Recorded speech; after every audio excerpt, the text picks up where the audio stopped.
Okay, so this is the benchmark application. I'm trying to come with an action plan um, from the improvement and the investigation we got, right? So I just want to show you where we are right now, so we can all be in the same page and we can all work in an action plan together.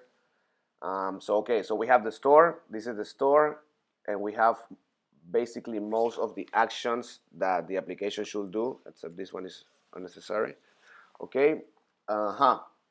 So we have the reducer, and we are importing the store in the index, and we are wrapping all the application with the store provider, right? And also this function, yeah, let's keep it in mind, because I also made some modifications for the is dirty. That this is the only prop I think is going through, and now it's working correctly. So the application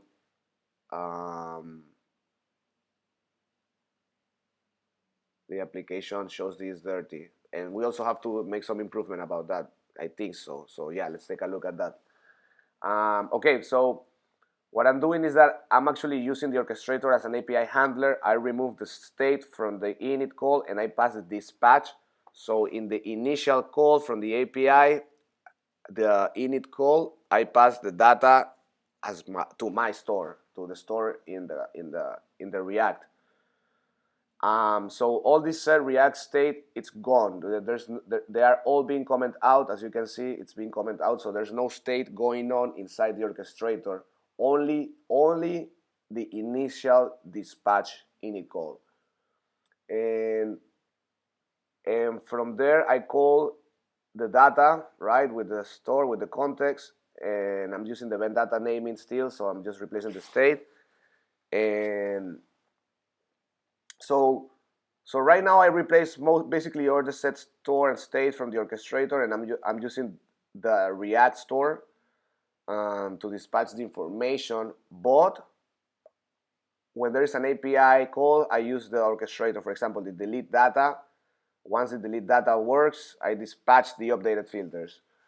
But so yeah, so the orchestrator is working still on updating the filters, deleting and adding filters and editing filters. And the initial call is the orchestrator is working. So that's what I mentioned from this diagram, that right now the orchestrator is going to work as an API handler. So it's just correct. That's actually the current function on this implementation, and the state communicates with the store. So this is what we're doing right now.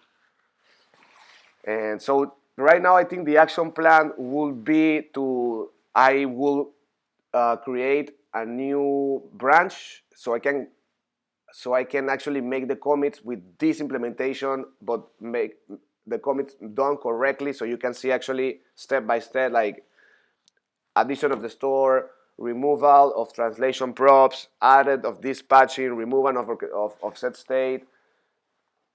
So yeah, I can create a branch with the correct commit, so we can see step by step.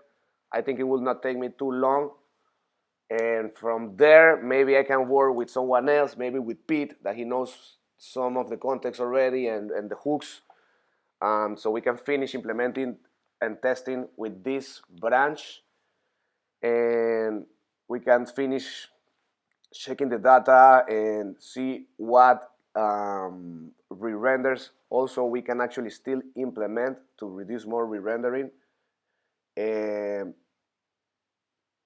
And yeah, so create the actions, create the store folder for the actions, and yeah, make the architecture looks better based on the context. Yeah, I think that's my action plan right now.